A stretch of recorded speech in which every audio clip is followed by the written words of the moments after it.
Well, hello everyone. My name's Dara Rath and I'm the pastor at Faith Lutheran Church in Port Elgin, Ontario, Canada. And each week I bring you a story that takes about 5 minutes to watch.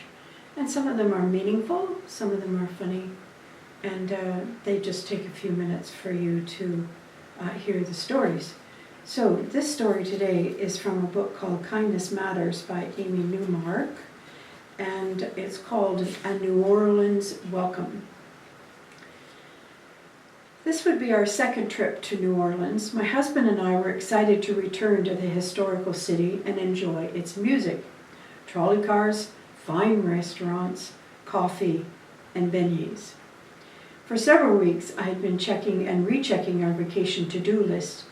In the guest room, I had placed our luggage, airline tickets, hotel reservations, and a pair of tickets to a black gospel play. Finally, the big day arrived and we boarded our flight. It took us a few minutes to adjust to the extreme heat and humidity when we landed. Our taxi driver said his air conditioning was on the fritz, but he laughed and promised, "I will go as far as I can, so at least I'll go as fast as I can, so at least you'll get the breeze." Appreciating his sense of humor, we got in and enjoyed the conversation and the ride. At the hotel, we hurried in to register and unpack before going to the play.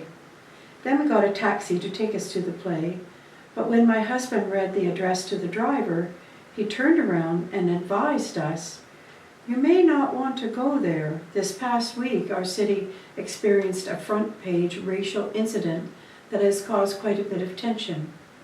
However, I'm sure the box office will refund your money under the circumstances." Not knowing anything about the conflict, my husband said to me, "You bought the tickets. What do you want to do?"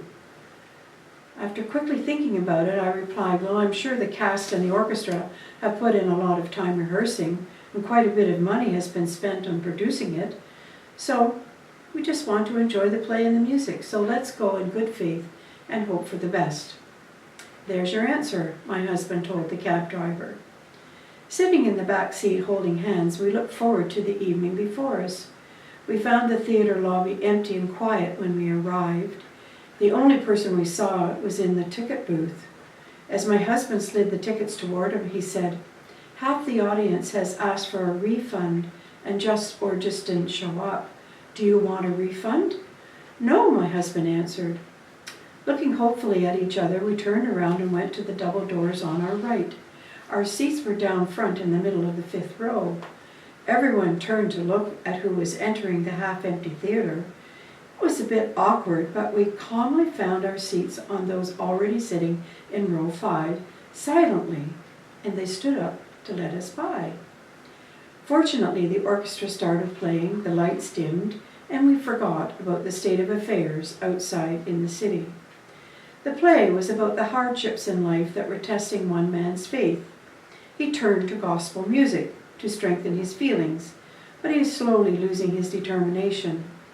As Act 1 ended, that's where we were at. My husband and I had tears in our eyes when the lights came on for the intermission.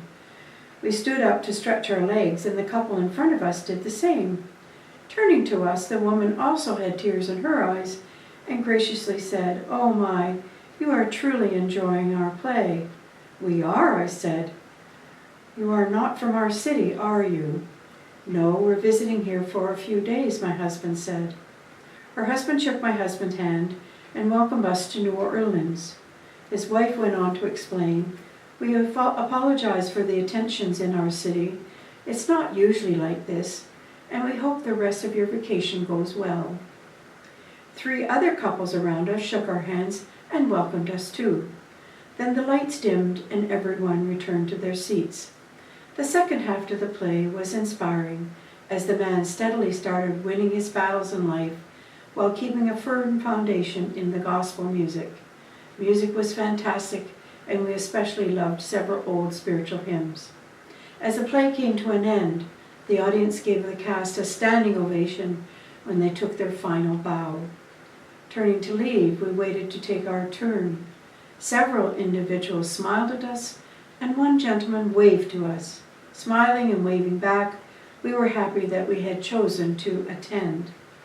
The following 3 days flew by as we enjoyed another play at Tulane University, trolley rides through the Garden District, and of course jazz in the French Quarter. On the flight home, we reminisced about how we would never see the people who had attended the gospel play again, but because they had reached out, we would never forget them. Although our trip had gotten off to an uneasy start, the people and businesses in New Orleans made the phrase, "the Big Easy," come true for us. And this is written by Brenda Cathcart Cloak. So that's a wonderful story, how they went to the play anyway, even though there were some tensions in the city. I've been to New Orleans, and I just absolutely loved it, especially the gospel music and the jazz in the French Quarter. We recently had a gospel music Sunday here at our church, and everyone absolutely loved it.